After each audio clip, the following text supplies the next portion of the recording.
Can you try speaking to it? Can you try talking to the mic?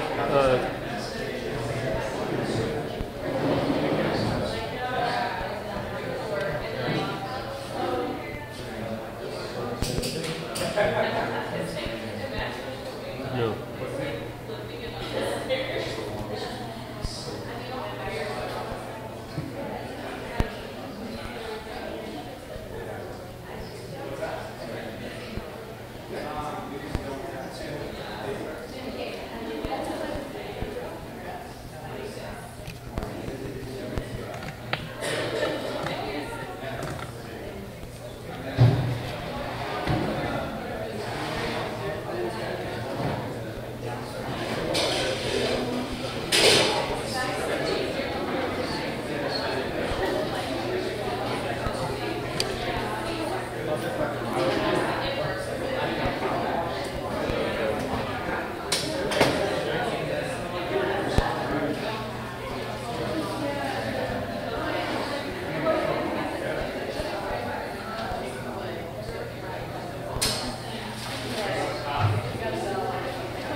Andy.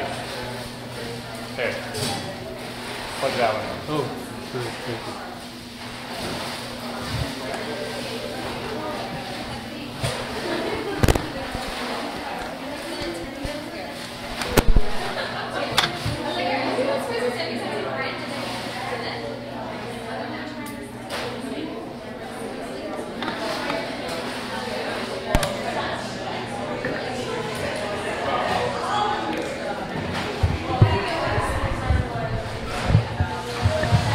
Check, check, check, check.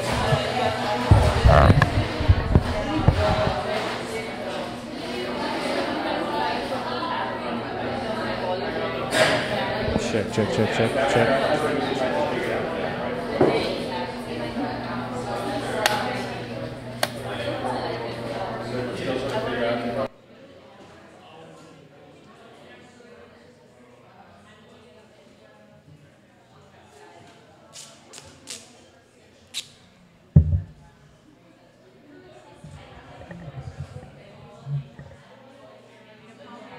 What's up? You gonna read a poem? Yeah.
Hi.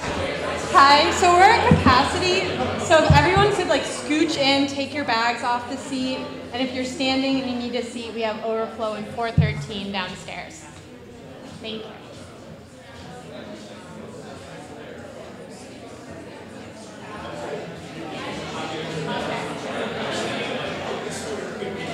I'm going to say this much more slowly now. We are at capacity, so if everyone could scooch in, like fill like empty seats if there are them, like take off your bags, whatever. And if you're standing or have been directed to the overflow room or just want more space, we will be live streaming the event in 413. So.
Thank you. Good evening, everybody. I'm Timothy Donnelly, current chair of the writing program, and I thank you for coming to tonight's event. This is our first poetry event of the season, and I couldn't be happier to have reading for us tonight Terrence Hayes, dazzling singer-songwriter, movie maker of the deep heart and of the back of the mind, painter of appearances and of the whole truth and nothing but the blue Terrence, Mr. Terrence Hayes. Hayes' most recent book, his fifth, How to Be Drawn, was published by Penguin in 2015, but it still hasn't made its way to my bookshelf because it's always, even now, near at hand. To have him here tonight is a huge pleasure, and knowing that he'll be back tomorrow night to give a lecture at the Hyman Center across Amsterdam is almost too much to process, so I won't try to process it. I'll just sit back and let the marvel happen. But before I do that, I want to thank in advance our one and only Evan Coles for being here tonight. Yes. He's come back home, prodigal style. He's in that charmed interim between turning in his thesis and having it conferenced on. So I thought I'd ask him to play one last role here as a student as he leaves the room, so to speak. Namely, he's here to introduce our reader, Terrence Hayes, and I thank him for that. I also want to thank the Hyman Center for the Humanities, who are generously co-sponsoring tonight's event as well as tomorrow's, with special thanks to Eileen Galuli, alumna Kay Zhang, who's here tonight, and Emily Bloom. Well, when I'm done talking, right now, Evan will introduce Terrence, and after Terrence reads, I'll ask him a handful of questions, and then we'll open it up to the audience for a few more. And now, I'm done talking. Friends, I give you Evan Coles.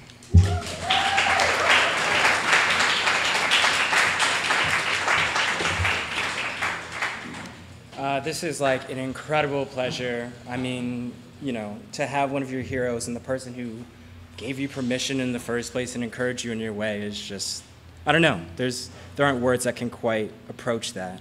So, it is rare to read one's own mind in the words of another. Rarer still to find oneself living at the same moment in history as that other penman.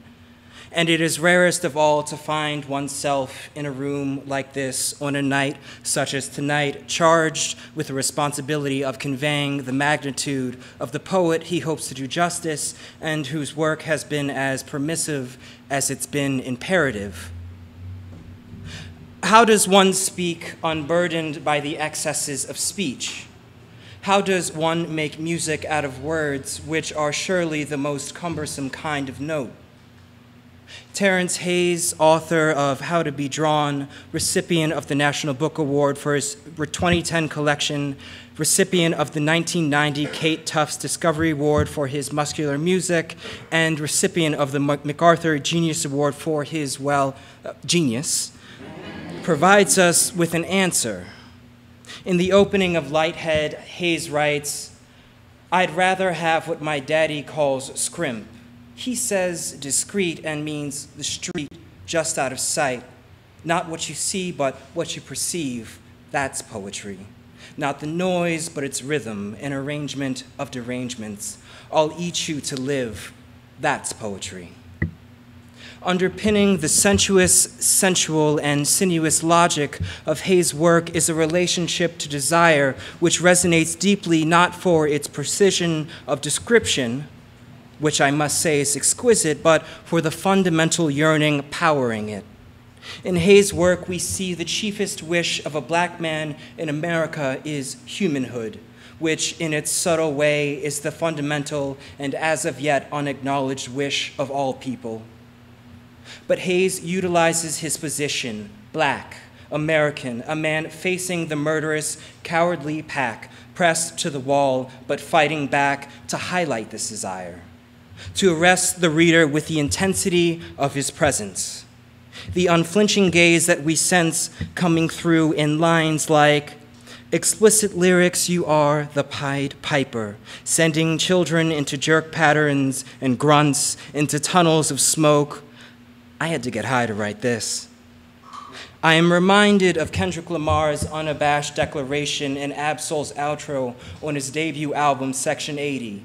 Lamar raps, "So the next time I talk about money, hoes, God, history, all in the same sentence, just know I meant it and you felt it, because you too are searching for answers. I'm not the next pop star. I'm not the next socially aware rapper. I'm a human motherfucking being over dope-ass instrumentation."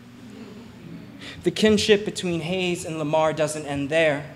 Great minds will always prove to converge. In the 2012 hit Cartoons and Cereal, Lamar likens the lives of young black men in America to that of the famous cartoon, in which all he sees is wile E. coyotes in the room. A decade before Lamar wrote Cartoons and Cereal, Hayes authored the National Poetry Series winning Hip Logic, in which he, an extended theme, compares the lives of young black men in America with the very same subject material. Black men are the wily coyotes and roadrunners running a tragicomic course penned for them by the hand of an insidious and antagonistic Acme Corporation. But even still, Hayes, a master of escalation, takes his language where Lamar cannot, into the realm of poetry. He writes, "Friend, sometimes the wind's scuttle makes the reeds in the body vibrate. Sometimes the noise gives up a code, and the music is better at saying what I mean to say." Reading this, I cannot help but think of Keats' idea of the poet as he describes it in an 1814 letter. He writes, "The sun, the moon, the sea, and men and women are creatures of impulse, are poetical, and have about them an unchangeable attribute. The poet has none, no identity. He is certainly the most unpoetical of all God's creatures." Hayes reminds us that despite the poet's position, posture, and perspectives, that he will always experience his passions not as ends unto themselves, but simply as the vantages from which he looks upon this human parade. Hayes does not think like a black man, but rather he thinks blackly upon his own humanhood. If not for the density of his ideas, if not for the pointedness of his plea, if not for the muscularity of his music, then please join me in applauding and welcoming this man whose distinct voice makes clear the aesthetic and moral imperatives that we as writers must check, inscribe, and set over dope-ass instrumentation. Please welcome Terrence Hayes.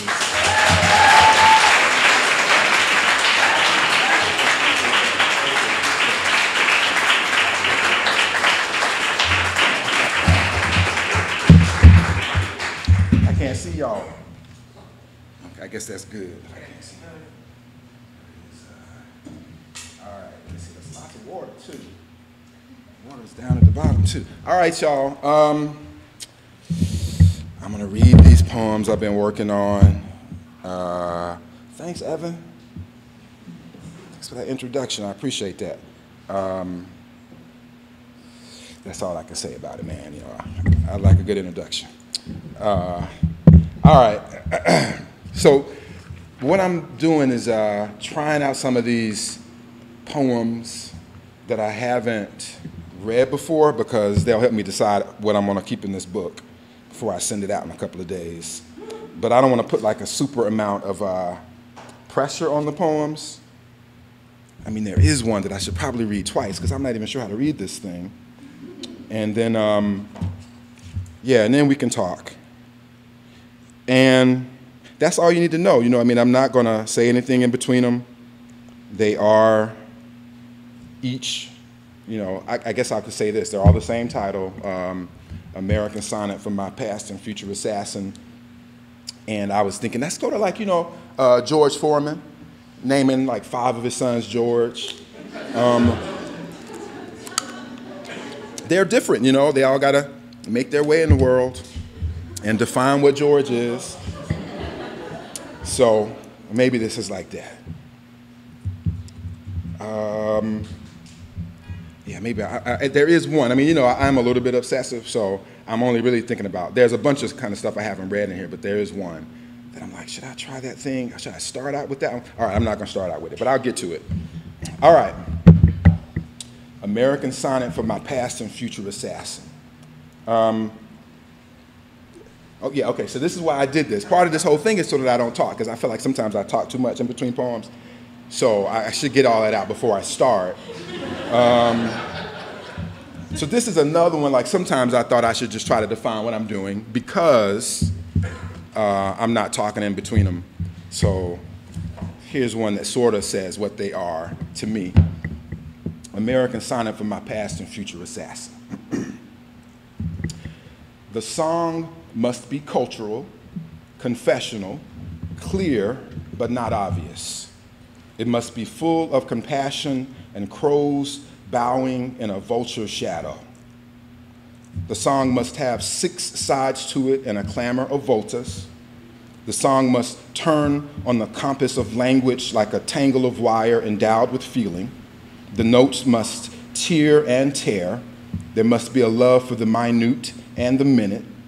There must be a record of witness and daydream, where the heart is torn or feathered and tarred, where death is undone, time diminished.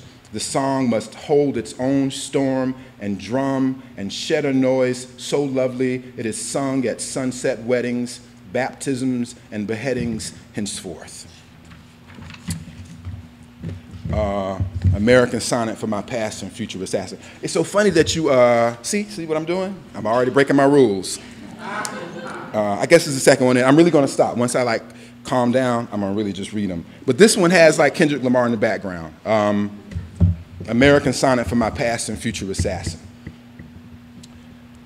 Even the most kind-hearted white woman, dragging herself through traffic, with her nails on the wheel and her head in a chamber of black, modern American music, may begin almost carelessly to breathe inwards. Yes, even the most bespectacled hallucination, cruising the lanes of America, may find her tongue curls inward, entangling her windpipes, her vents, toes, and pedals when she drives alone.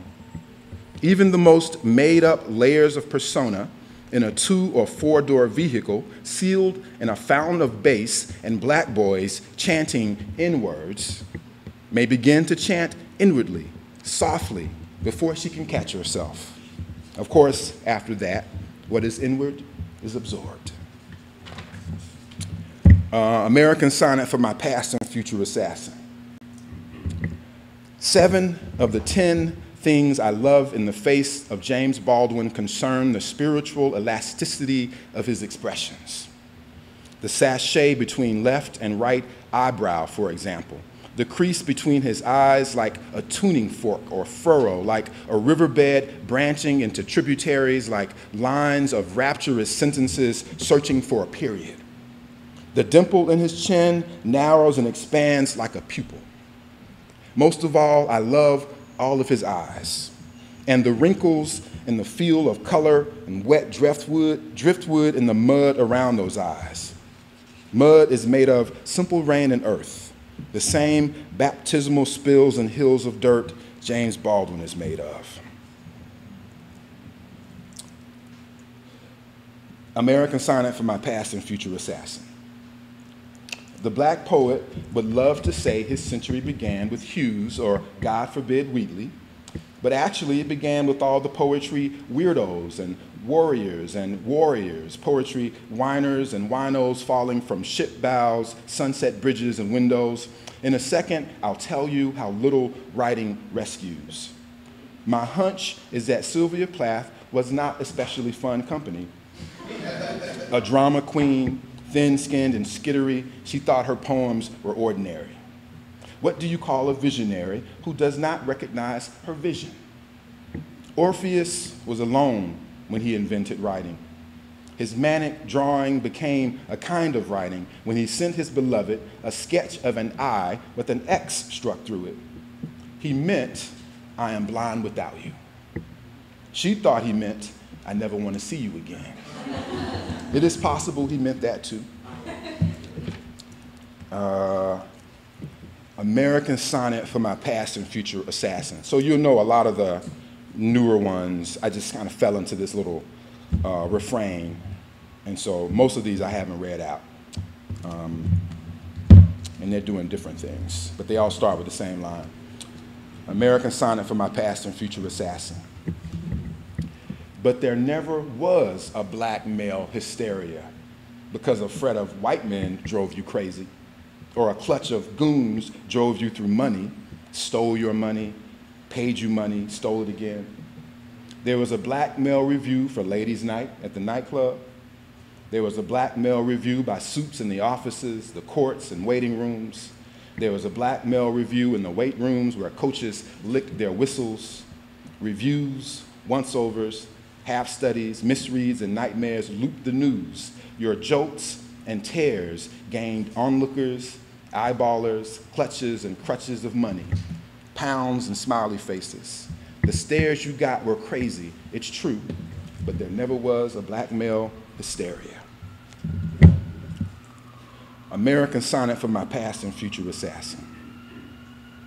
I think this one is in poetry, and so I don't need to say that it's a stink bug.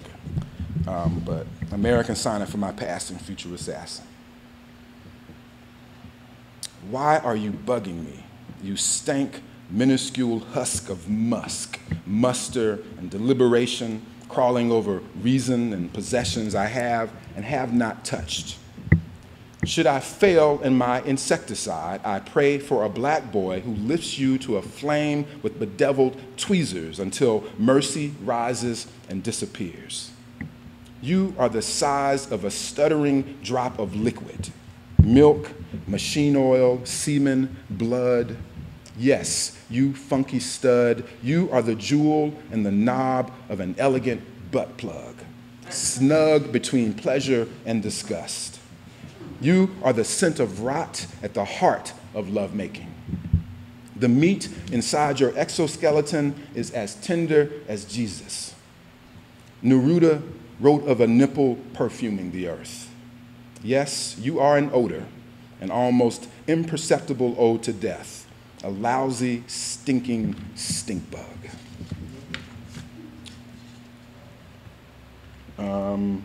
Here's another kind of definition one. This was in poetry too. American Sonnet for my past and future assassin.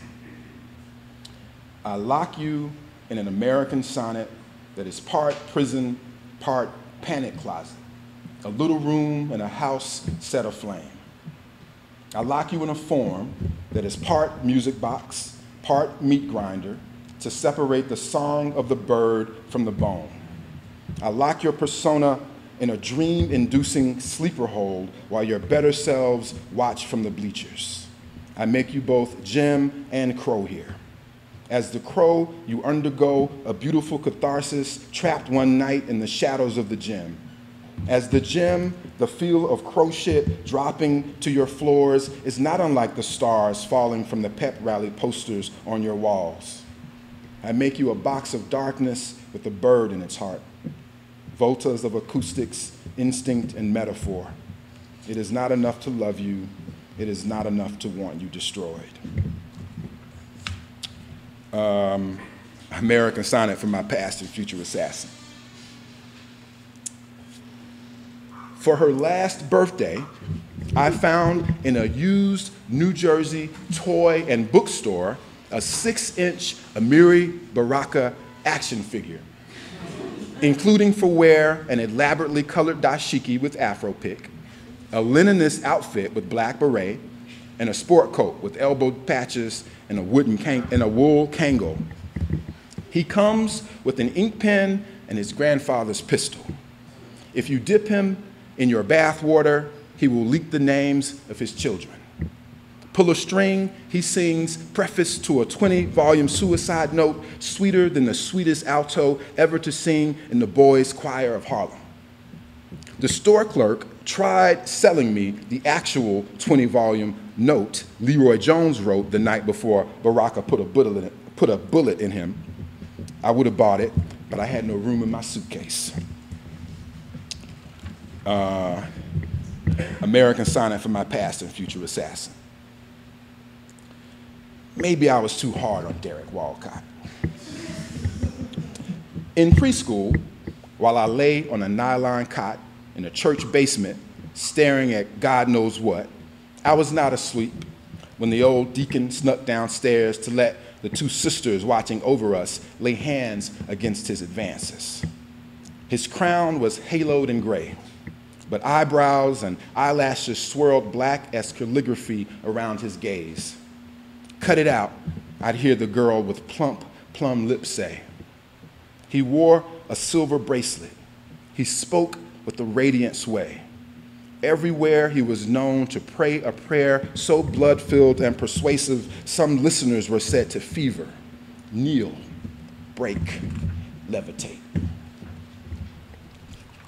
Let's see what I got in here. American Sonnet from my past and future assassin. The old woman looks at the rows of clothes she will never wear again. Beneath the clothes are high and low high heels, office and casual flats, sandals and sneakers covered in dust, while above the rows of clothes is a shelf of tropic, exotic, cryptic, elegiac, futuristic Sunday hats, amassed over many decades, shopping wherever a woman buys such hats. The feathers stand like flags in an overpopulated bird country where almost every export is covered or stuffed with feathers, where birds, to survive, disguise themselves as hats. The old woman with a mess of feathers in her care is as lovely as she was long ago, when she was known to wear every night a different feather behind her ear. American Sonnet from my past and future assassin. I'm not sure how to hold my face when I dance, in an expression of euphoria or determination. And how should I look at my partner, in her eyes or at her body? Should I mirror the rhythm of her hips, or should I take the lead? I hear Jimi Hendrix was also unsure in dance, despite being beautifully and especially attuned. Most black people know this about him. He understood the rhythm of a Delta farmer on guitar in a juke joint circa 1933, as well as the rhythm of your standard Negro bohemian on guitar in a New York apartment amid daydreams of jumping through windows, ballads of footwork, monk orchestra, miles with strings, whatever. I'm just saying, I don't know how to hold myself when I dance. Do you?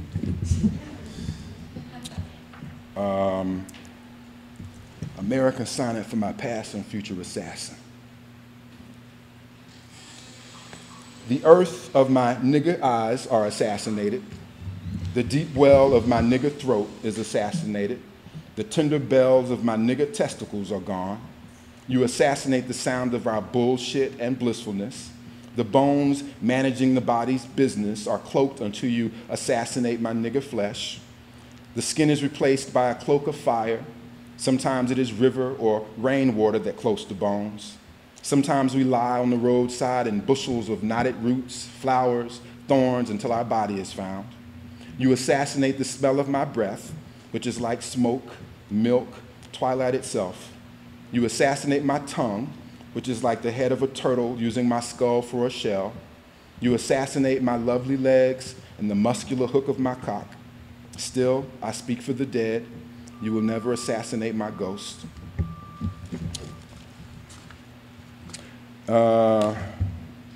American Sonnet for my past and future assassin. A brother versed in ideological and material swagger seeks dime-ass trill bitch, starved enough to hang, do-ragged in smoke she can smell and therefore inhale and therefore feel. Must ride shotgun, pouring fountains of bass upon the landscape. Must be fat-assed, fearless, and God-fearing. An ancestral insurgent, clean as new money, a cryptographer, a storyteller, a glossy sleeve. There will be woo to jewelry you're hearing. There will be stacks of folded longing, amid twilight verbiage and parking lot smelling of live wire, liquor, hot air, and fire. Accompany a brother. Shout outs to vixens and bitches out there twerking for fucks and Bluff Estates, Washington Park, Starlight, Shop Road, Joe Frazier, Harlem Street. This is Daddy's Boy. Who want it? American Sonnet for my past and future assassin.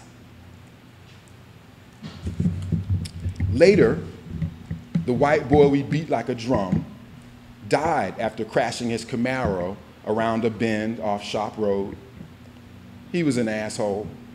Asked the baby black boys he bullied at Robert E. Lee Middle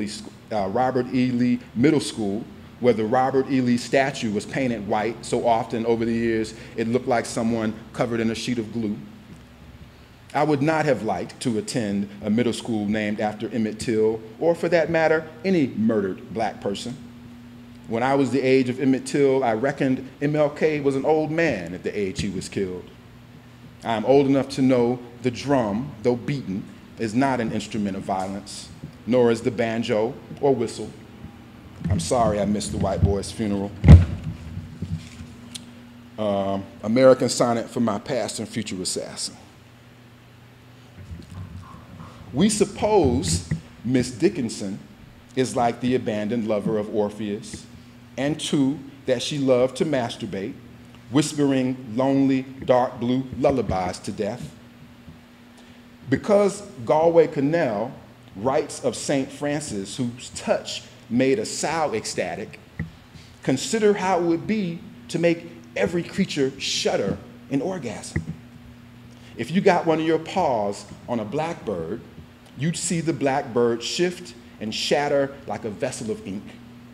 If you brushed the ear of a stranger, her jaw or eyes or fingers would clench on a dark blue feeling. If, like the bear in a deep image poem, you got a paw on a fish in a river, you would feel the fish convulse like the flesh flooded with blood and the dark blue crush of touching yourself to death.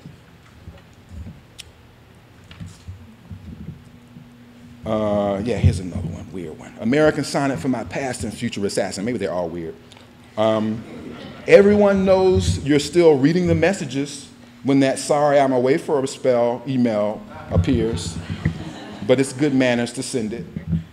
Otherwise, one feels as if having awakened in a blindfold, found his head in a lasso of disregard deep in the woods of this country, hassled, hustled, and loved like a Charlie horse, a spasm kicking muscles in the eyes of the blind.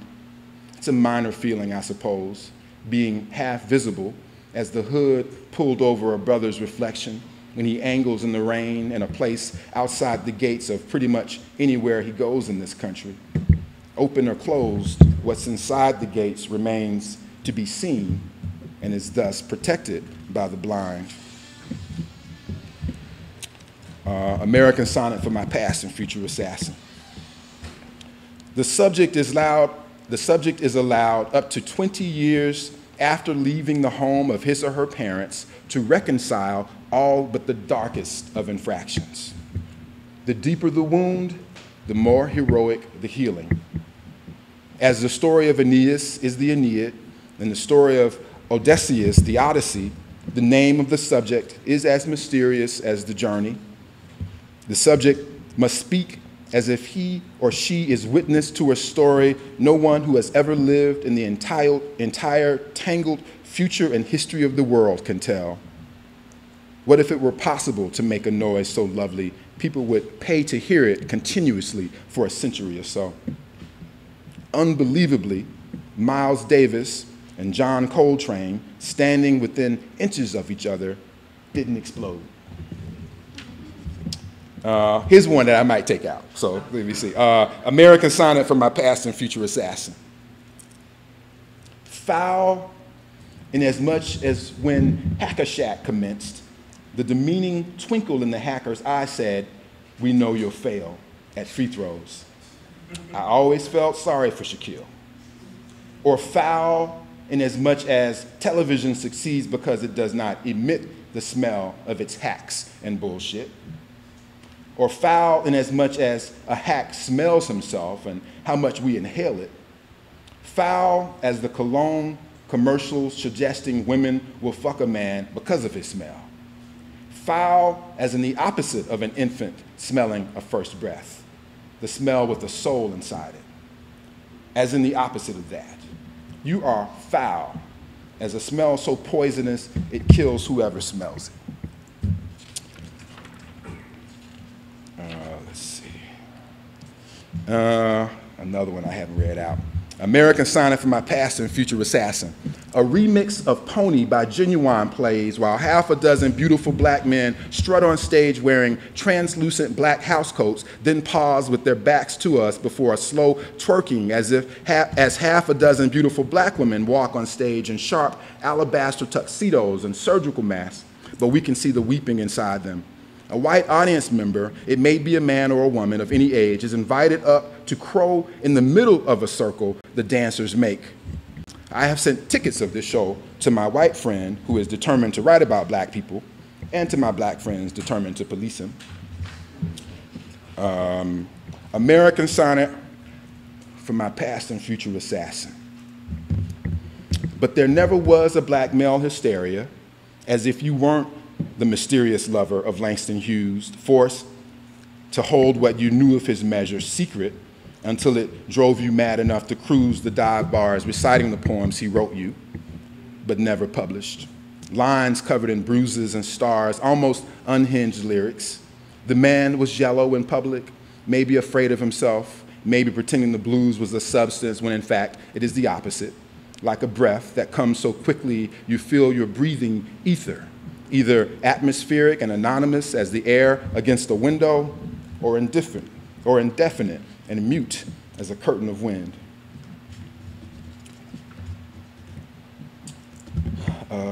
American Sonnet for My Past and Future Assassin. The umpteenth thump on the rump of a badunkadunk stumps us. The lunk, the chump, the hunk of plunder, the umpteenth horny, honky stump speech pumps a funky rumble over air. The umpteenth slump in our humming democracy, a bumble bureaucracy with teeny wings too small for its rumpled dumpling of a body. Humpty Dumpty, frumpy suit.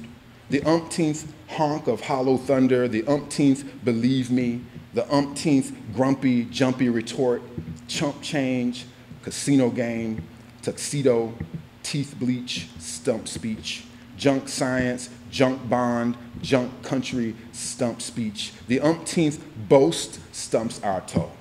The umpteenth falsehood stumps our elbows and eyeballs, our nose and woes and wows and woes. American Sonnet for My Past and Future Assassin. You have a gun, but to use the bullet, you decide your wife, having smuggled it under her tongue, should then smuggle it into your pie hole, but she swallows it. You have a gun, but to use the poison, you have your son dip a rose in venom so strong the smell alone will kill someone, but the first to die smelling it is your son. You have a gun, but to use the dagger, you decide your daughter should dangle it beneath her dress. She refuses to endanger her self-respect. You need to find goons, wranglers, wire, gin, ingenuity, cotton gins. You need the Constitution. You have a gun. American Sonnet for My Past and Future Assassin. I thought we might sing the fields of sea to fill our mouths before selling out to whale. I thought we might sing as well of the feeling of sea about the whale, like a coat of color of knives, like strokes of God's tongue, or a cradle not unlike our boat, sailing between fields of mother wit and mother woe, our hold, our haul from the well full of water, a deep blue indigo, our haul from the well full of water, a deep dark blue and almost indigo, our bucket cupped before sail. Whale road is a kenning for sea. Time machine is a kenning for the mind. A beewolf is a kenning for the bear's love of honey. Like wire wound round the wound of feeling, how the quiet end of a blade exercises the point of being opened by time. Some of them are crazy. Oh yeah, so here's the one that I'm not sure how to read it, so maybe I'll try it twice. American Sonnet for My Past and Future Assassin. Like when I get the crazy stuff, you can tell how the sweat increases. So let me see. It's really not that deep. I know it's just poetry. American Sonnet for My Past and Future Assassin.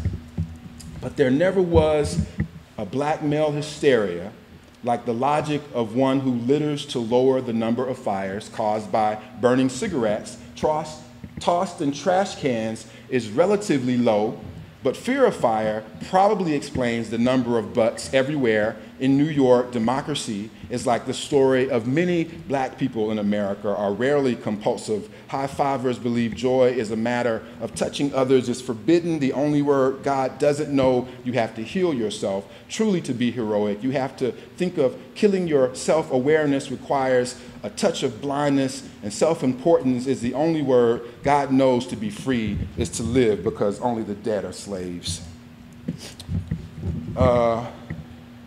Yeah, there's like a turn in it, you know. Let me see. American signing for my past and future assassin.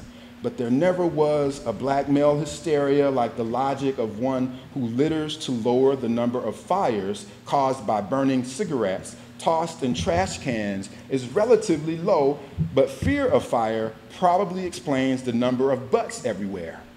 In New York, democracy is like the story of many. Black people in America are rarely compulsive. High-fivers believe joy is a matter of touching others. Is forbidden the only word God doesn't know? You have to heal yourself to be heroic. You have to think once a day of killing yourself. Awareness requires a touch of blindness and self. Importance is the only word God knows. To be free is to live, because only the dead are slaves. Let's see here.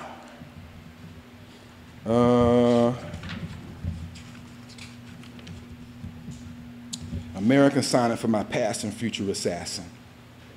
This one goes out to Damascus Jackson, who named his beloved pit bull DeMarcus because he wanted a twin, and named each of his own body parts nigger. His 10 dirty danglers, his 15-year-old elbows, and regions of his mouth running between lunch and school bells. I bit that nigger, he said, of his lower lip, over cafeteria hair with a cafeteria salad made of iceberg withers and shaved carrots. And when I called him DeMarcus in the heat of a backyard basketball game, that's my nigger, he panted, before shoving me into the same fence I'd be standing at an hour later, holding my stepfather's grandfather's rusted pistol, the wooden handle missing, so it felt like a little bone of metal in my fist when I pointed it. American sonnet for my past and future assassin. A brother versed in spiritual calisthenics and cowboy quiet seeks funny, lonesome, speculative, or eyeglassed lass. Shopaholics welcome, also Prince fanatics, museum cashiers, pragmatists, conversant, lipstick or no lipstick, with a hipness substantial enough to contract around a muscle as well as expand around a child. Fear of boredom is ideal. Fear of dereliction is okay. Love for the willy-nilly and Willie Nelson, welcome. Crushes, depressions, and unsightly hesitations are okay. Must freely expend humor and grace amid long Sunday drives, long movies and school conferences. Occasional acts of disregard and guardedness are okay.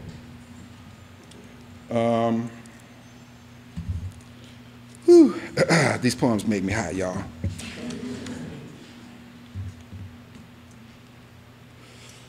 American sonnet for my past and future assassin. I think we just got a few more. From now on, I will do my laundry on Sunday mornings when all the young tenants are hungover or worn out, all the old people in church, and all the elementary school parents parked at playgrounds with their children inside the play at your own risk sign. I tried to tell the woman who sent me songs, it's departure that makes company hard to master. I tried to tell her I'm a muser, a miser of time. I love poems more than money or pussy. From now on, I will eat brunch alone. I believe Eurydice is actually the poet, not Orpheus. Her muse has his back to her, with his ear bent to his own heart, as if what you learn making love to yourself matters more than what you learn when loving someone else. American sonnet for my past and future assassin. Suppose you could speak nothing but money and acrimony. Money. Suppose all the sunflowers Van Gogh destroyed and all the stones in Virginia's pockets and all the stones Georgia painted as vaginas were simply a matter of making something greater than money, money. Prince taught us a real man has a beautiful woman in him. Suppose we cannot unremember what happened in money, where that black boy was destroyed.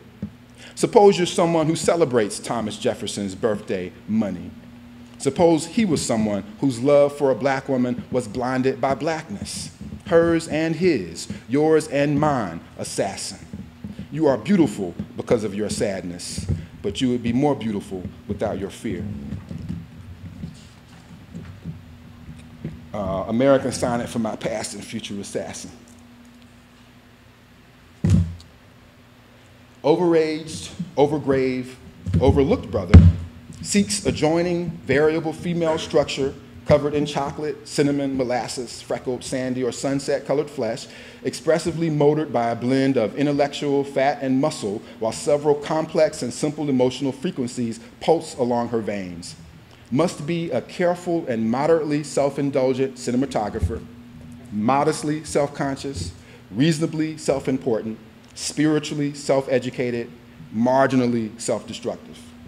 Must be willing to raise orchids or kids in a land of assassins, willing to wield a fluid expression in the war her lover wages against himself, and the silver tongue in the war we wage against death. Oh yeah, okay, this is a new one too, I gotta try it. I think like, 3 more.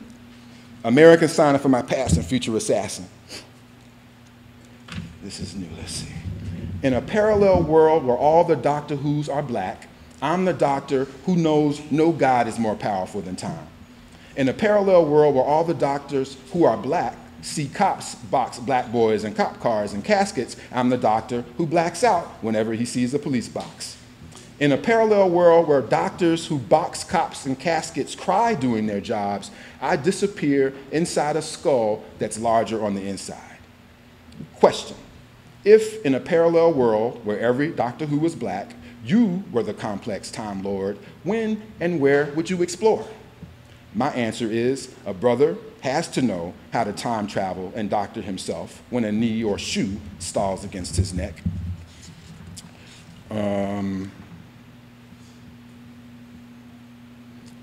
American sonnet, let me see, did I say 3 more? 1, 2. Oh yeah, okay, 3 more. I thought I did have one I needed to, did I need to try that one out? Okay, I need to try this one out because it's not even in the set. American sonnet for my past and future assassin. Am I gonna try this one? Because I think I got lines from this in another poem. Yeah, this is just a throw-in, so it's still 3 and this don't count. American sonnet for my past and future assassin. You are a graceful motherfucker. You can't dance, you break shit, but look at you sending love, sending word of your beauty to a future self, as if time travel is the aim of religion, as if to combat the unseen, you place faith in what is felt. You don't know how to describe yourself without looking in a mirror. Half of you is baby powder, half is powder keg. Half of you is carefree, half is careless, as if generosity is detachment, as if you could be so rich you could give your children everything they asked of you. Had you played the lottery the day your birthday was the winning number, you'd be sitting pretty now like a fortune teller who creates a lucrative business using nothing but a deck of cards, allure, and flair. Oh, okay, 2 more. I'm not going to read this out. I read that one out before. Okay, we're back to the same, Okay, 2. So that one did count. That one counted. American sonnet for my past and future assassin. But there never was a black male hysteria, as if being called nigger never makes you disappear, as if other people's fear never makes you levitate, as if the nosy nuzzle of a bullet can't poke a hole in your breath, as if you cannot drink from the river when into the river you disappear and water floods the hole in your breath. You make shit, you piss, you calculate mistakes, you can turn stone into metal. You are able to breathe wind. Air touches your skin like medicine and you disappear. It's crazy. It's as if you are not being hunted by hysteria, It's as if your death is never death. You appear to disappear, you disappear. And then this is the last one. American Sonnet for my past and future assassin. When I am close enough, I am reminded of the mythic orchid called Lorca's breath. Named by Salvador Dali a decade after the poet's death, the flower is said to sprout petals the shade of a swollen moon but once or twice before it dies. Also lost in the ruckus was the painting Dali painted of Lorca's writing hand, a long, almost animal shadow crawling over land shaped like a man with the body of a woman, a cuff of celestial texture, a button of ruby. The orchid's mouth is the shade of pussy. Its leaves lean as if listening to a lover whisper with her back to you. Rumor that this flower first appeared near wherever Lorca is buried, I know to be untrue. All right, y'all. Who is hot up here?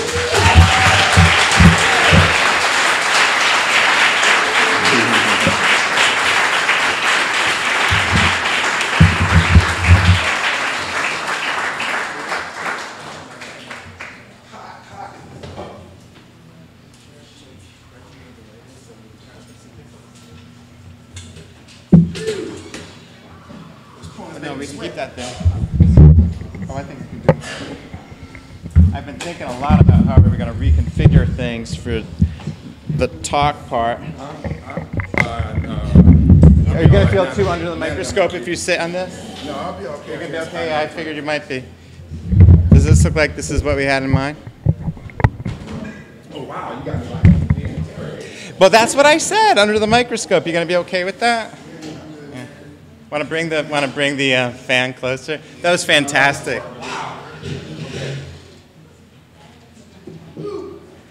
Where was I last night? I was not near the scene of the crime.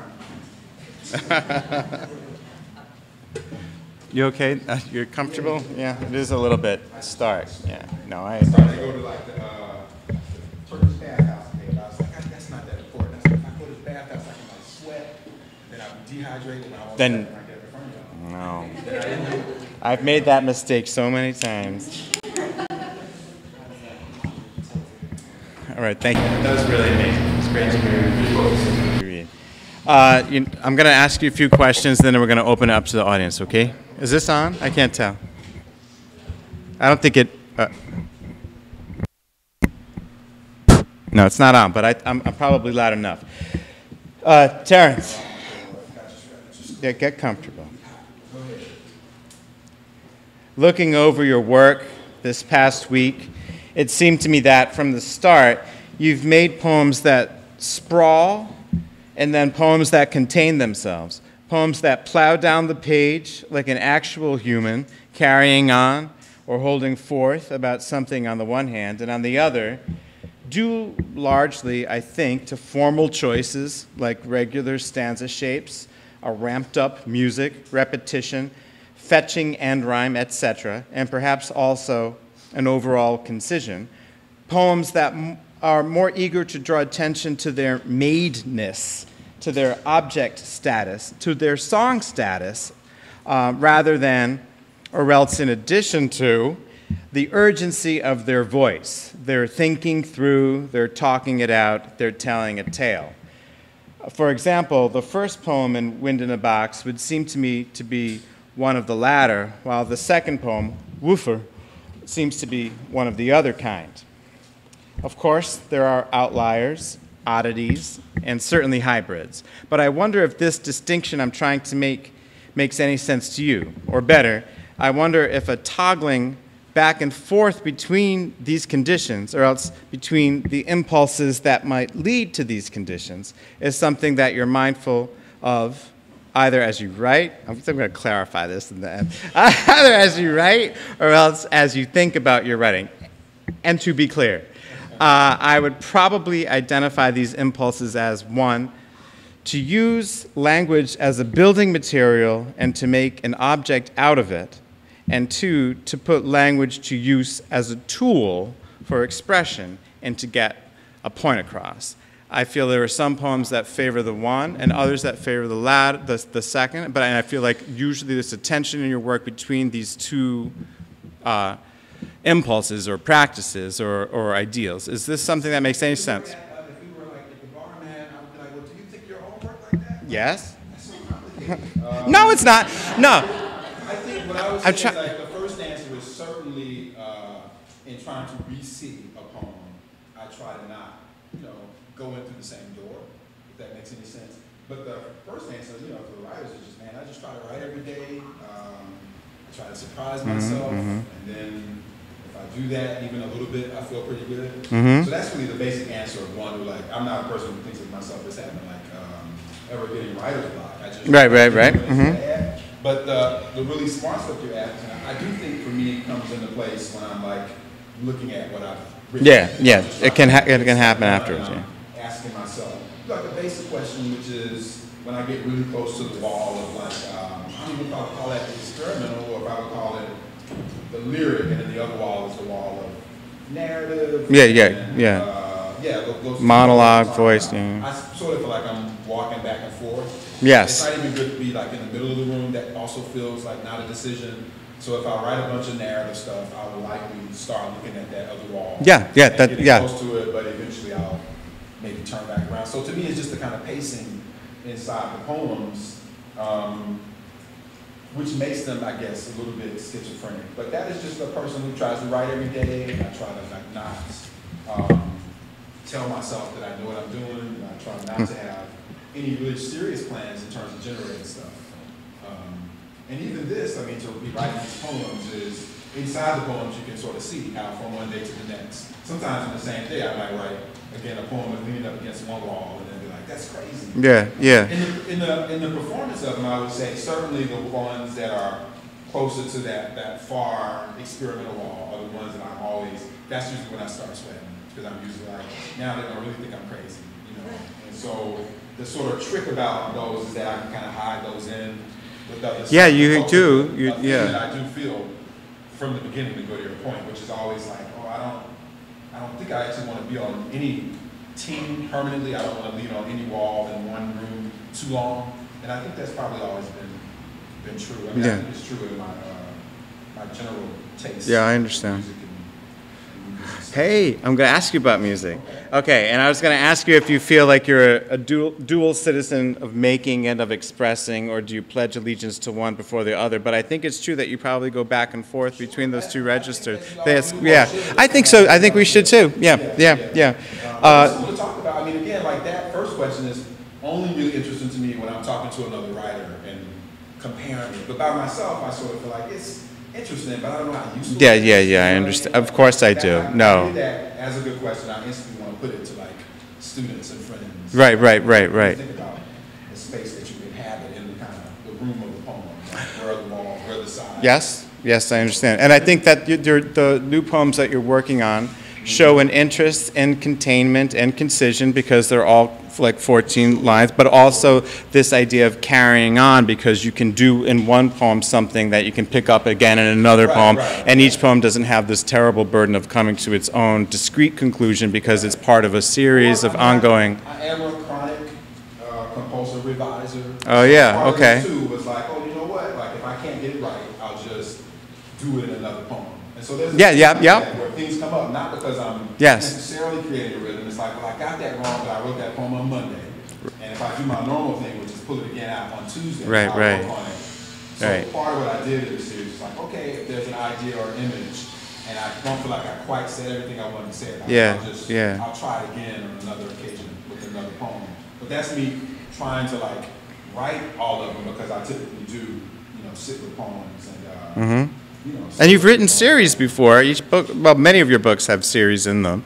Is writing this particular series any different from writing the sort of those chains of poems that were in Lighthead? The only thing is sort of out of control. I mean, feel like even I kept trying to get like the Doctor Who thing because there's a bunch of stuff, metaphorical stuff that goes on.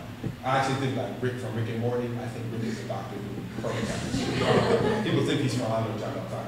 He's not really from Back to the Future. He's actually Doctor Who. So anyway, so I was like, it's the time Oh, thing. You know, I was really that would trying clear to, up a lot, yeah. So stuff comes up around time. So for me personally, to go to series, I just thought like, I gotta work that out. I know that I can get that down in the box because it's about, boxes.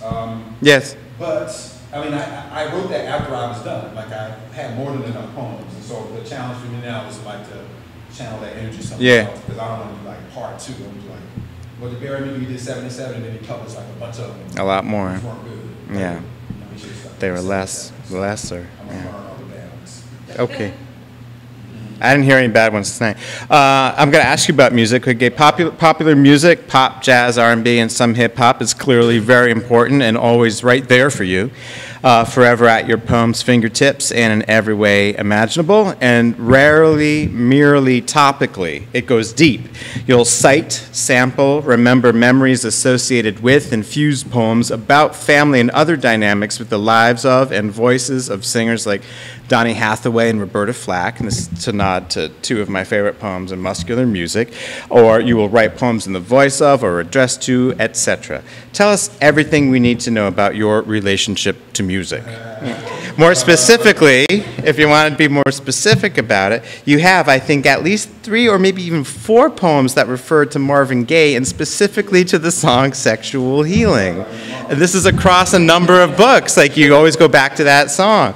The tune recurs, the song insists. Does Gaye hold a particular place in your imaginary? Is Sexual Healing your favorite of his records? And is there something about the way he died that adds to your feeling for him? That's such a good question because my talk tomorrow kind of is about that. Oh, really? I probably shouldn't answer it.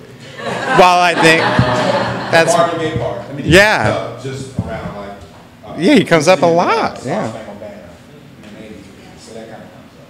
But, and then, actually, I can't talk about that because I'm going to cut it out if I talk about it, and I will go right on and cut it out. But it's his version of the Star Spangled Banner versus like, it's just a moment. It's not versus like Jimi Hendrix's version of the Star Spangled Banner. So I can use that. Actually, I can do Joan as the Least Woman. This is again like getting down into the, I don't know what, this is like, it's not mainstream, but she's good. So she has a cover record, and on it she watched Channel Zero. So Joan's the Least Woman, she's like, she actually like nobody else. I don't know who I would describe her as. She's performed with like Sufjan. Do you know who she is? Yes, I do. Yeah. So anyway, the gap between that two, between her version of that song and then Public Enemy, I'm interested in that space. So I wouldn't get rid of either of them. Distance between, this is an essay, I think. Distance between what's going on and let's get it on is actually also. Yes, you have that. Yeah, you have that. Yeah. So I'll clean that up. Semen comes up. That's the word semen comes quickly after that. Yeah.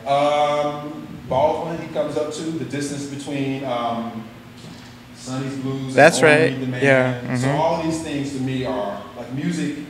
The kind of progress or the feel of it, the movement of it, I think it's more tangible. Yeah. So like in poems, when I'm trying to like do turns, it's almost like I don't know, doing an acoustic and suddenly jumping on the piano or something. And seeing yeah, I get. Composition work with such angles, with such kinds of voltas in them. So obviously, I think music can do that. I mean, if I could really play an instrument, I don't know if I would write. I think I might just do that. So it is me just trying to account for the feeling, the sensation, the various sensations I have encountering music, because it is, it is sort of my central food. Yeah, I understand. So again, I just think that I don't sit down and say today I will write.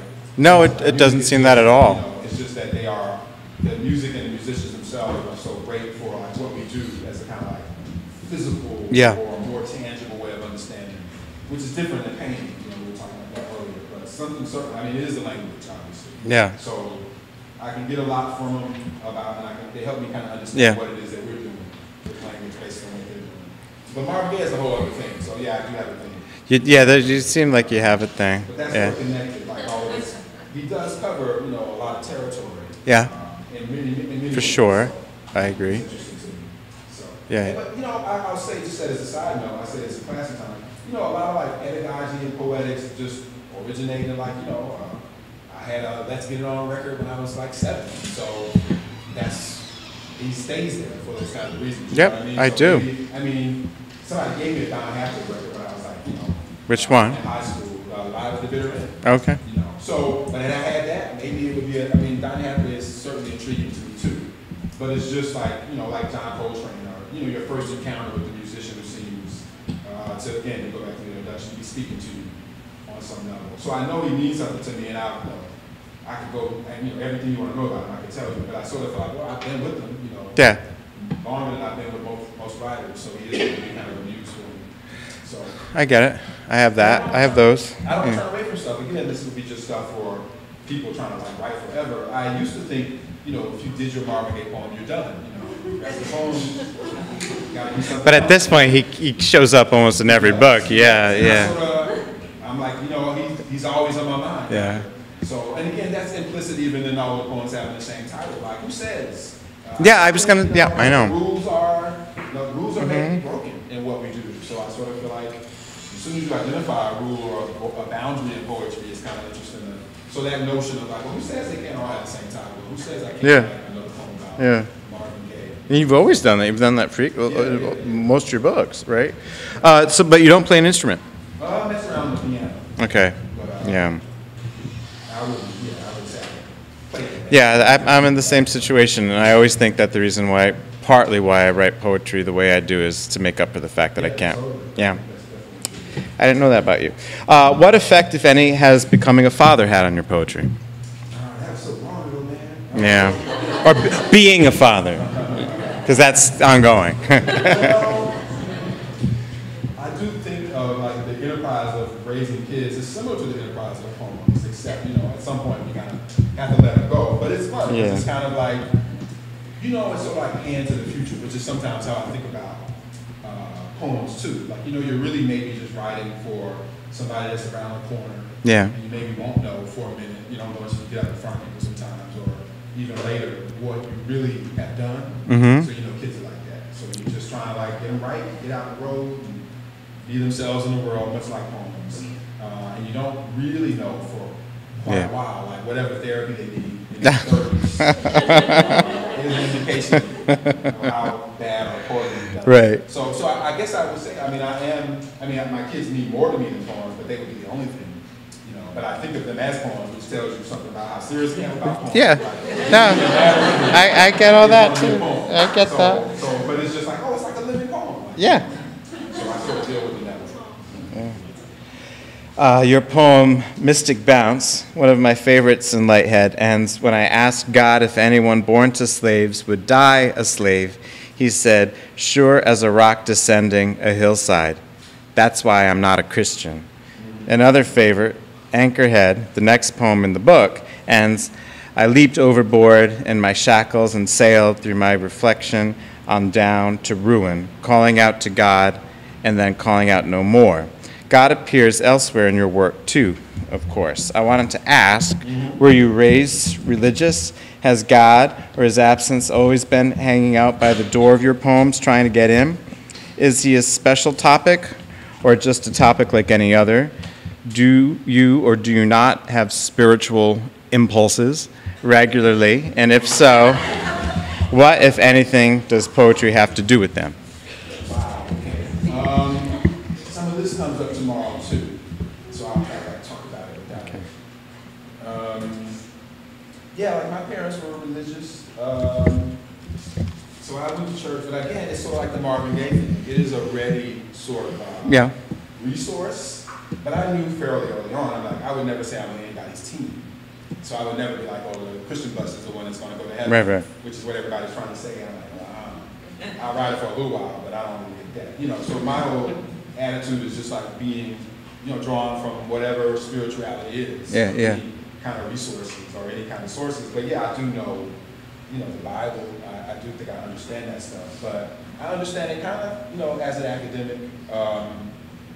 But I do believe, I think there's God. I just don't go for teams is all. Yeah. But what I would say, sort of in the current work of trying to work it out, and it is still like Dr. Who, I hate kind of talking about Dr. Who like this, but it is sort of like the what is more powerful than God question. And so I do think it's time. So that kind of comes up, I think, a couple of times in the poems, like if you were saying what's the most valuable material in the Yeah. universe, Yeah. it would be time, and that would be more. That's like Time. God's only power over man is power over time. So I Uh-huh. think about it I in those agree. kinds of ways. I agree. don't think about it necessarily in kind of like Judeo-Christian terms. I think about it like everything else. Like this is one view of it, and there's another view of it, and there's another view, and that's usually what's coming up in my poems because I do think like that, walking up and down the street, like oh, there's nothing more. Yeah. The thing in the talk tomorrow, and I was trying to like make the whole thing around it, but it didn't work. Is like the dollar.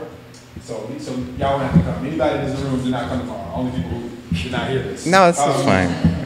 Like on one side of the dollar, it's like the white dudes in the buildings, but on the other side, it does say a God we trust.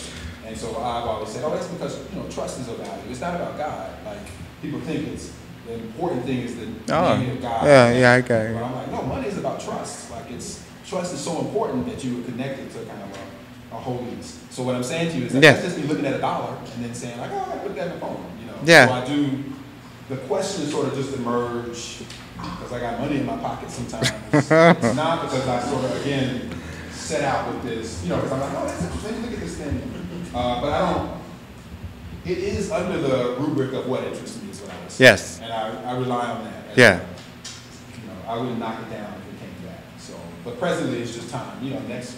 No, I understand that. I got what you're saying. For stress, that's really how I thought about my relationship with that question of like, the infinite is really around just, time. What time is?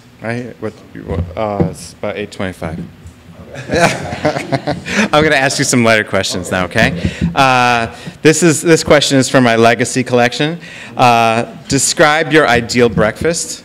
What is it? Where will you have it? And at what time? Every day. Ideal. It's got to like. I like cereal. I do like. Oh, you do? All about the kids cereal. So like just morning, which is the usual morning, like some Captain Crunch with berries. Oh, so you really go. Like around 7. So then I'll work, and then around 11 I'll go like do a real breakfast. Like I shouldn't say where because people might show up, but there's a few places that. Right. To get out every day. So you have 2 breakfasts? But then I don't eat again until like I had. The next day? I haven't eaten until. No, I can't. Yeah. At night? I do like breakfast because it's. Yeah, you double down on breakfast. So that's like, I don't even have like a box to tick for that. So imagine that you're having one of those ideal breakfasts and now something comes and completely ruins it. That's what I'm asking you. What is it that ruined that breakfast? What would really get it off track? I sit in the corner. I don't think I've had any bad breakfasts, but I do change it up, which again would be my personality. Like when I'm going, I have like 4 places, so I usually go. 4 places for the breakfast. Is your second breakfast like savory? Is it like eggs? Yeah, pancakes. Well, those are not savory. You really have a sweet tooth then. That prepares us for this next question. I'll go down a little bit. Here's another question from the Legacy Collection. This last question, the last person I asked it, this is not my last, I've got a couple more, then we'll open it up. The last person I asked this question to was in fact John Ashbery, who wrote a very nice blurb for Wind in a Box, right? The question is, what is your favorite flavor ice cream? And to your mind, what historical event best represents your appreciation of that ice cream? Wow. Yeah, John, he liked chocolate peanut butter, and he thought that maybe it was Napoleon's invasion of Russia that most captured. You shouldn't tell me that because that's going to be my interest. I like chocolate and I do like peanut butter. Yeah. But I don't have again, this is your legacy shit. Like I don't have a great sense of taste. I also don't have a great sense of smell, despite the size of my nose. So I'm real basic. Like I can do, spicy, sweet, sour. So I like chocolate. Vanilla's kind of too subtle. Yeah. Real basic primary colors with that stuff. Okay. Which is why I don't eat a whole bunch other than sweet stuff. Okay. It's just food in my mouth otherwise. So, but I do like peanut butter. He's talking about like the Haagen-Dazs chocolate peanut butter. Not really sure. Yeah. But a historical moment, I can't come up with nothing there, man. I like chocolate. Do you like Rocky Road? Do you like that marshmallow? See, nah, man, I don't What? get real complicated. I'm real basic primary colors because. Oh, okay. Yeah. So I do chocolate. Sorbet? I've been told about other places. I did some gelato in Rome one time, which is really good. Yeah. What color? I was doing them all once I decided when I find something I like, because it's not that. Yeah. So that's the thing about chocolate. Like, I know I like it, and I can't risk other stuff. Yeah, I understand. No, I'm not gonna try to get in there. Okay, so I've got in Lighthead's Guide to the Galaxy. You write, other times I fall in love with the word, like somberness. Exactly. Have you fallen in love with any words, any new words lately? Yeah. Somberness is funny, and you made it seem very special. It made it seem kind of cumbersome. Somberness. Yeah. I'm sure there are words. I have to pull out my phone and see. Check the word cumbersome. Cumbersome is good. It's kind of funny, right? Yeah, cumberbund. Yeah. I like words that do stuff. I mean, Yeah, me too. What are those minute and minute, moderate and moderate? I didn't think of that. Oh yeah, console and console. Yeah, I know what you mean. Yeah. Record and record. Yeah. What do we call those? Nobody knows. 10,000 person knows what the. Oh, it's a homonym. Is it a homonym? Yeah, homonym. Yeah, same word, different meaning. Yeah, but it's the fun with when there's a different pronunciation to it. Yeah, yeah, homonym, same word. Yeah. So Okay. Yeah, so I've been thinking about homonyms. Sure, of course. I'm going to ask you one last, then we're going to open it up. Terrence, you are very successful, and at the same time very, very deserving. These two predicates don't always hold hands. I know of no one who begrudges you one jot of your acclaim. Bearing that in mind, what has been your biggest mistake as an artist thus far, and what has been your biggest mistake in terms of your career? And were they the same mistake? And have you ever published anything you wish you hadn't? And more importantly, have you ever looked down at what you've done in disgust? That was a very linear question. Yeah, that was a bit more linear. It is. I mean, some of it is just like a professional response, which is there was a stretch, and it is it's an arc of education where I would send stuff out that I wasn't sure about, and I thought, like you send out 3 poems, one is good, and the other 2 aren't. Yeah. I have 3. And people would be taking those other poems. Other 2, yeah. One of them, like one of them, Best American Poetry, so that's when I stopped. This is a few years ago. And I thought, that's a terrible poem, and it never showed up in the book. I didn't put it in the book.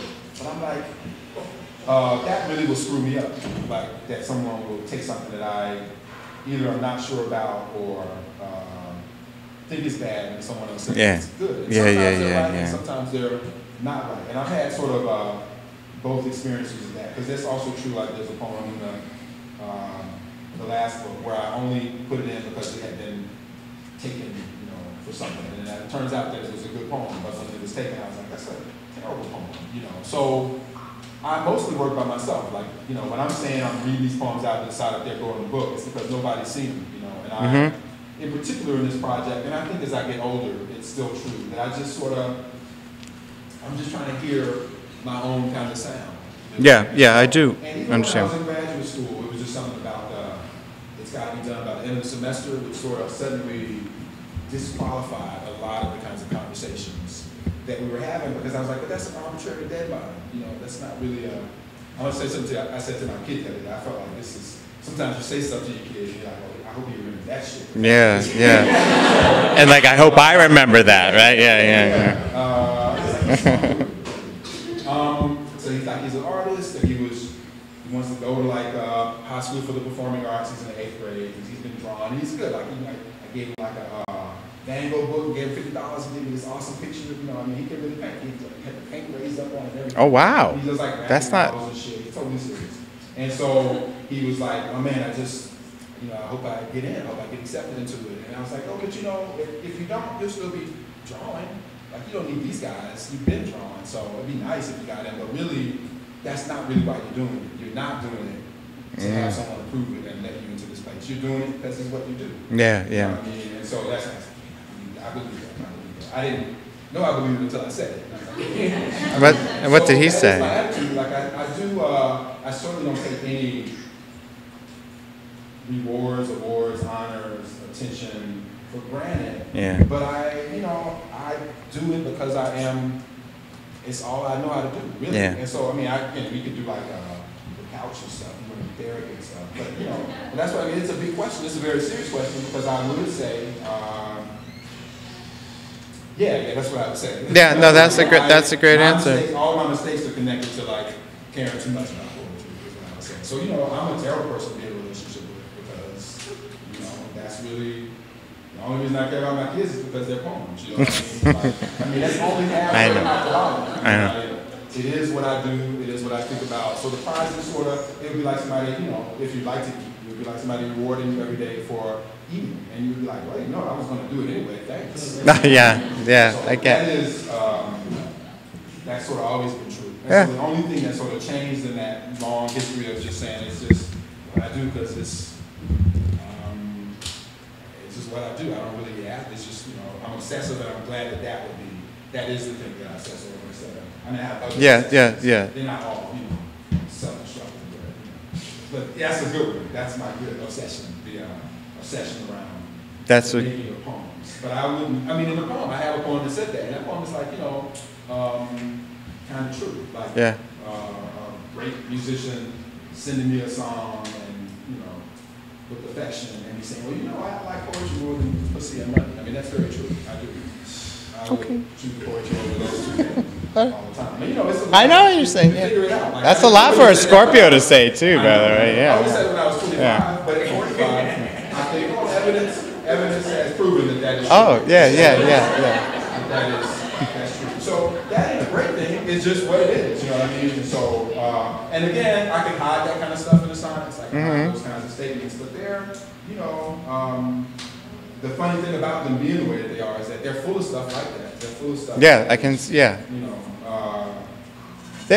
something about the energy of them reminds me a little bit of the energy of Hip Logic after Muscular Music, you know, which was a bit more pulled together and refined. Hip Logic was like, like frenetic, you know.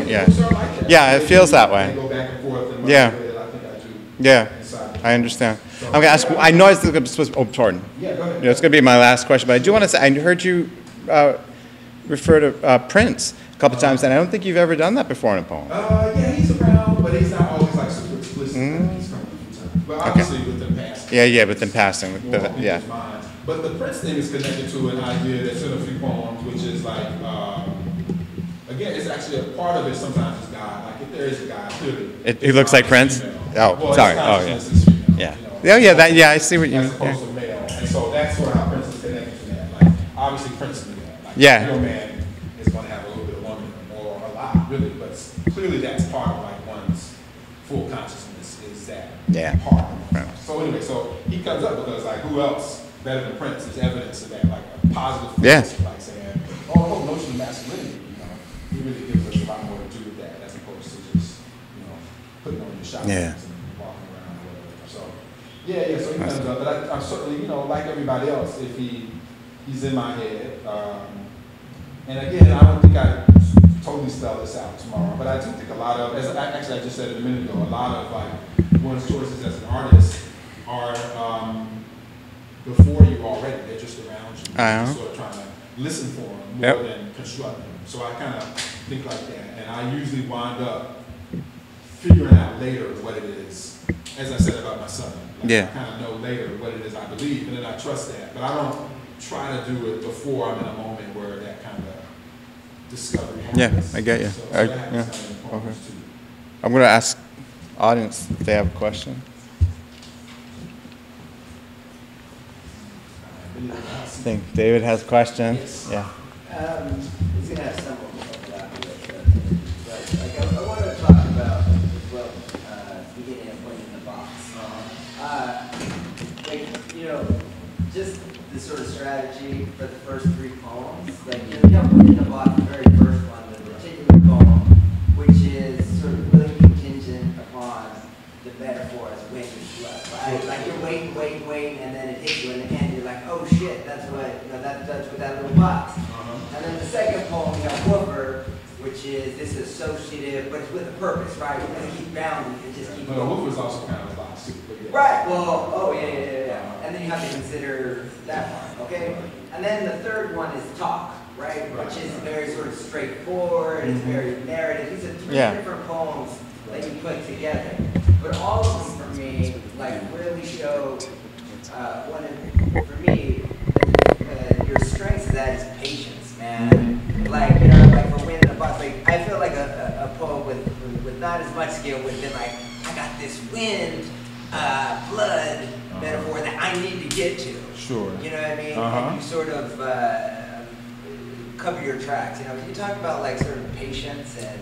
But that still goes back to the notion of like how books are written or how long you're supposed to work on a poem, which we all kind of just learn because we go to school on semester systems. So there is something about, and I would say that I'm participated in it without realizing it, but because I sort of wrote for so long without workshops, the question of suddenly there being a deadline felt arbitrary to me. So I would say patience is just because it's true. Like nobody's really waiting on your poems. Certainly nobody's waiting on, I don't know nobody's waiting on my poems. You know what I mean? Like, so you sort of feel like, well, there's no rush. I mean, I'll just figure it out. We were talking about that even in terms of like how long people wait to publish books. Like if you take the time to do it right, you sort of think a few people will remember, not everybody because there's Twitter, but a few people will remember something that didn't vanish from their line. I don't do Twitter, so I don't know what it is. Whatever's going on where it vanishes and you can't find shit, which is my problem with Twitter. But so yeah, so I'm saying like I just sort of feel like that too isn't quite real. Like stuff, if you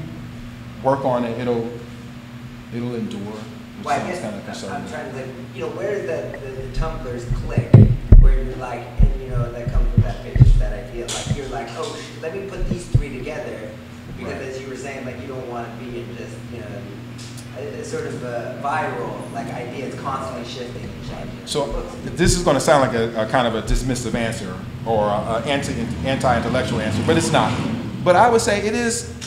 I have another poem about like making a bunch of kids or something like that. I do think of, as I said, I put all my energy there because it could be in other places. So what I would say is that I do think of just making a whole bunch of kids. So whatever I was doing to make all of those kids and winning a box, I trained them and they're out in the world. So I sort of don't worry about them. Every now and again, you ask me, that's like me getting a letter home from winning a box and saying, I'm out in the world and people are teaching me you did a good job. And I'd be like, good, I hope, send me a little check every now and again. But otherwise, man, I don't read from them. I think I did something at the Library of Congress last year and I read from all the books because he made me. I never do that. I never read I care about what's in front of me, you know what I mean? So that's sort of, again, if you're doing the analogy, it's like, well, I'm making a new baby right now and I want that baby to be the best, smartest, best baby I've ever had. So I sort of don't remember a lot of the stuff that happens in those other books.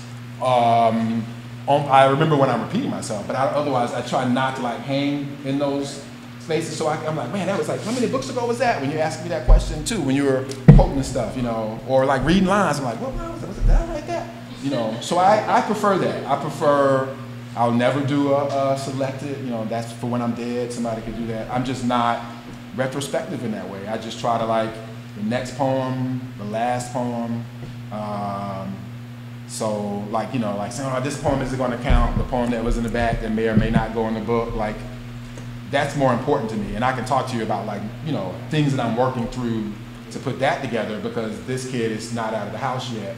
But really, even with like, even poems I was writing last year before I started doing this, obviously I had been writing poems for about 2 years. Don't read those out either. And I think some of them are okay. I thought about it tonight, like, oh, I should try these things because I don't know how I feel about this book now that I'm about to send it out. But that's really the answer. Like, I know that I'm doing stuff and I'm sure I thought a lot about it. But in general, I really don't think about the books. Like, by the time this thing is in the world, hopefully I'll be on to something else. But I generally don't, man. I generally don't read very much from the latest book is what I would say. Certainly not something like, the first book, but certainly, I don't know. As I said, before this dude asked me to do that, I probably hadn't read anything from Winning the Box since, 2007, 2006. I know it was out for a year, so I probably had to read it then, begrudgingly. So, yeah, that would really be the answer. I asked you, Seth, I was like, when you got the call, right. And he was like, I was already on to another, we were just being chilling. Yeah. We were on to another project. I was like, you said it's you and me, you can tell me the truth. Right. And he was like, no, that's. Yeah. It is like, next poem and last poem is generally where my energies go, and then, you know, whatever anxiety comes with that. Because I would say, I mean, I am generally a person who runs hot anyway, but certainly with these poems, that's Scorpio, I guess. Certainly with these poems, there hasn't been a time where I've read them where I wasn't sweating, because I've always been having to read several new poems. So usually if I'm working at my normal speed, I might be 1 or 2 poems that can sort of get me through. The other poems will be new too, but I've tried them out. But every time I read from this thing, I'm totally like unsure about, you know, the impact. But what I'm gonna say to you is that I like that. I like that to know that I'm engaged, I'm present, that I still feel a little bit uncomfortable, that I'm paying attention to what's going on. So even though it's totally uncomfortable feeling for me, it is also how I know that I'm like in a space that isn't like a comfortable space, I guess, or an old space. So like, yeah, when I'm reading old poems, I'm totally cool. I don't sweat, I have total control. I know the poems that people are gonna laugh at, I know where they end. And then, you know, by the time this thing comes out, I will have figured that out too, because I have a set number of poems, and then it'll be cool. And I can deal with that for a little while, but inevitably that won't be interesting to me by the time that I sort of feel like, I know what every poem is gonna do, I feel pretty good about every poem. And then I'll be trying to find something else, you know, that puts me back, I guess, here. Okay, let's see if anyone else. Yeah, Deborah. Terrence, thanks so much. I just have a question about why the sonnet. Like, what does it do? What is it doing for you? Sure. Well, it's always been, I mean, I think there's probably a 1 or 2 in every book. Yeah, exactly. And I would say first that I was intrigued by early on. I've always found it to be, and it is one of the first forms they teach us. Exactly. And generally I am interested in form, but interested in the way that I said, like, if I think a large part of what we do involves breaking the rules, I really do think, for poets anyway, that always has to be on the table of like some of your objectives. Like, what rule do I think is in place, and how can I bend it or break it? So the sonnet has just always been, because people show up with, you know, sometimes very political opinions about it. I've gotten some of that with those too. Like, you know, well, why are you calling it an American sonnet, you know, and blah, blah, blah. And I'm like, well, if I did what it was supposed to do, it wouldn't. It would be an English sonnet, or it would be an Italian sonnet. So trying to explain to people like, oh, I'm just trying to like see what it is. What do I think it is? What did Wanda Coleman think it was? But it is because it has such a rich history. It's like a box. So when I step on it, everybody knows that I've stepped on it, as opposed to like creating a form and then, which I will do. I mean, I often will create my own forms and then, you know, break my own rules inside of that just to kind of keep going. But nobody knows that, because it's like, well, how can you really break your own, you know, that's a different kind of gesture. But the sign, and I do, what I would say is I do like the notion of the volta. I like the idea of always having to turn away from where you started, like emotionally.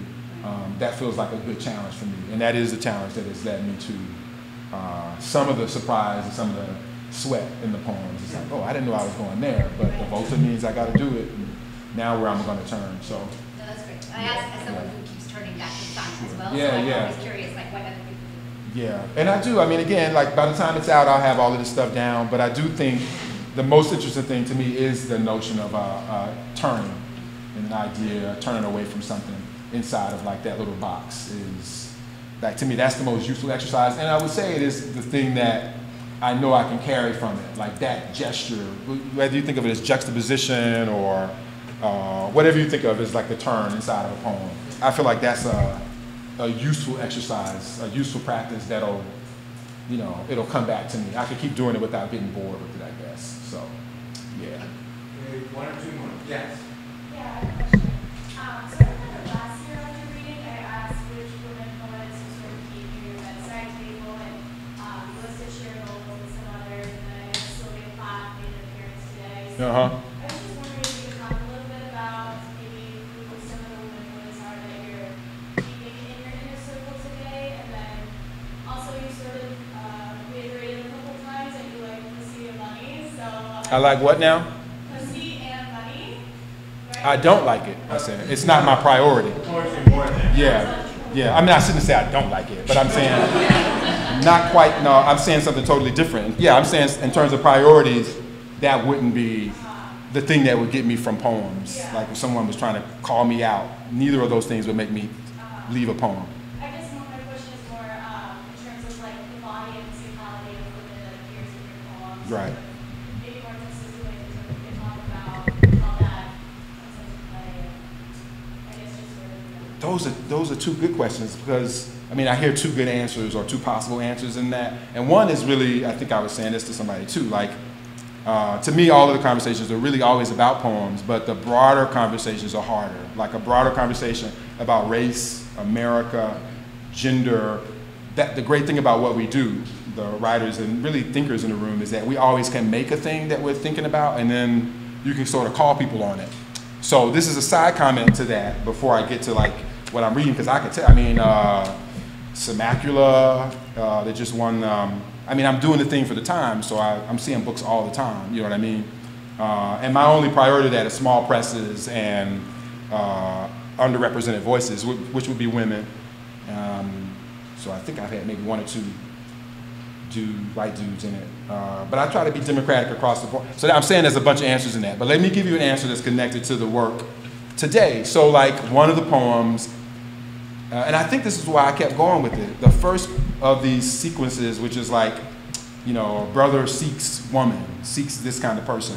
The first one I wrote with that was actually in the voice of my half brother who was on MySpace, and he was writing this stuff. And so I was like, oh, I think I'm gonna take that same kind of idea and put it in a sonnet. And the only thing that's in that sonnet that sort of comes out of him, well, obviously like, you know, bitches and twerking for fucks, but the other stuff that's in that is like the long list where he's like, you know, bitches twerking for fuck in Bluff Estates, Harlem Street. So those are real names that was like, they were like in the posting. And then the sentiment wasn't poetry, but the sentiment of the poem is the same.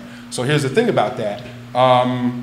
Like I read that poem in Seattle, and as I said, I can't really explain them. And so there's all kinds of things that also make me sweat about how people understand the poems that are registered. And then the next day, I was talking kind of like this, and I said that, oh, that poem is sort of a persona poem. And a woman in the audience said, oh, I wish I had known that because I hear it differently. And then I thought, well, I can't interrupt it, and I can't undo whatever, like if you hear that as me making those kinds of comments in the poem, I sort of have to deal with that.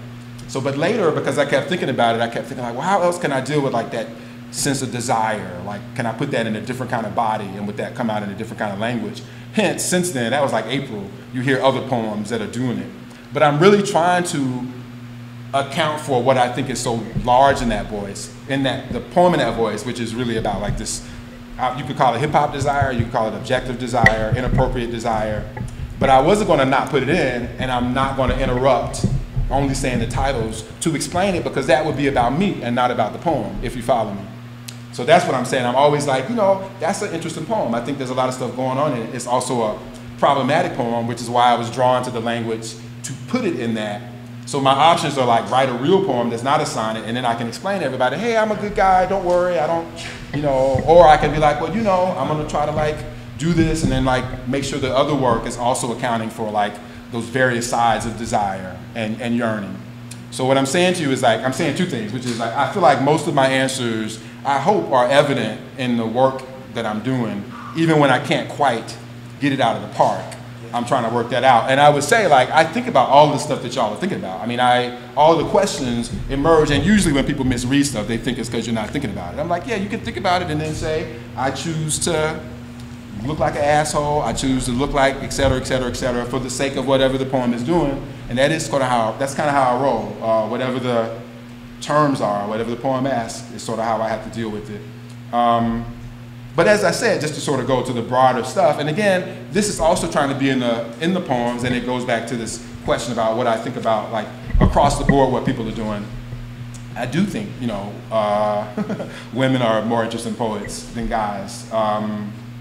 Even if, like, the sort of accolades don't pan out that way. Evidence suggests over many, many years of teaching, you know, when you have a room full of women, you know, they're more interesting and more open. So how that translates to me is how I get back to a comment about, oh, that probably means God's a woman, is probably what that means. As opposed to like becoming a kind of, I mean, there is a political statement, and there is a statement where like you could say that in a bar and women would be interested.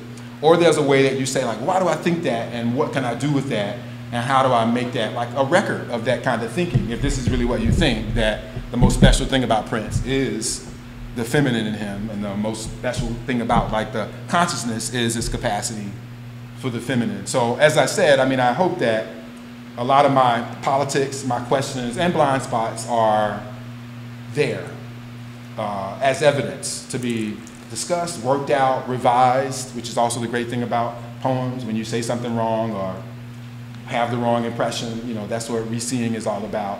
And I certainly, as I said, believe in that. So yeah, I don't know if that's a full answer for you. We have talked, I mean, Lucy and I were talking a minute ago just about the difficulty of navigating.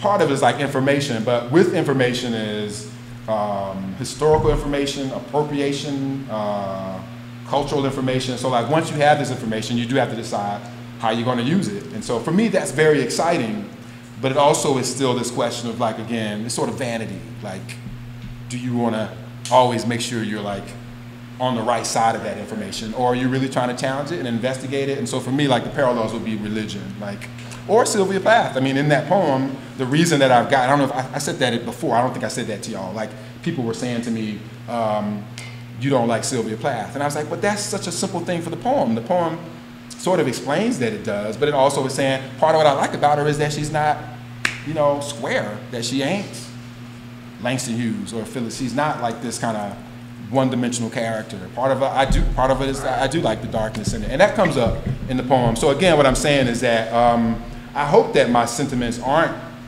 reducible. I hope that the poems make these kinds of things, of feelings about women, race, culture, America, yourself, your children. I would hope that the poems aren't really ever about those things, but are exploring those things, enlarging those things, making them more than just like a straight narrative line. So, yeah. I think we put you through, we're going to have an election tomorrow, and please come to that. I might come back. I don't know. Y'all working out. Answer more questions after that. I don't want to squeeze every last drop. But I would love for you to close with one last poem. And to be frank, if possible, I think I'd like to hear that one poem a third time. One that ends. Yeah. Oh, really? Yeah. Oh, you're just trying to flatter me. Do it. Do you have your? Yeah, that's right. That would be great. Yeah, again, I mean, here too, it's the same. I guess it's connected to what I just said. Just trying to figure out how to keep saying something and have it mean more than one thing, rather than having it be about one kind of thing. I just don't know how to read it because I had never read it out before. No, the one that you've already read twice. Yeah, I know it. I know it. Well, I'm still saying, like, every time I look at it, I'm like, how am I supposed to read this thing? American Sonnet for My Past and Future Assassin. I think I'll try to read it like with the lines being separate, but you can kind of hear how they run together. I'll just try to read them as statements. Because there never was a black male hysteria like the logic of one who litters to lower the number of fires caused by burning cigarettes tossed in trash cans is relatively low, but fear of fire probably explains the number of butts everywhere. In New York, democracy is like the story of many. Black people in America are rarely compulsive. High-fivers believe joy is a matter of touching others is forbidden, the only word God doesn't know. You have to heal yourself to truly be heroic. You have to think once a day of killing yourself. Awareness requires a touch of blindness, and self-importance is the only word God knows. To be free is to live because only the dead are slaves. Thank you.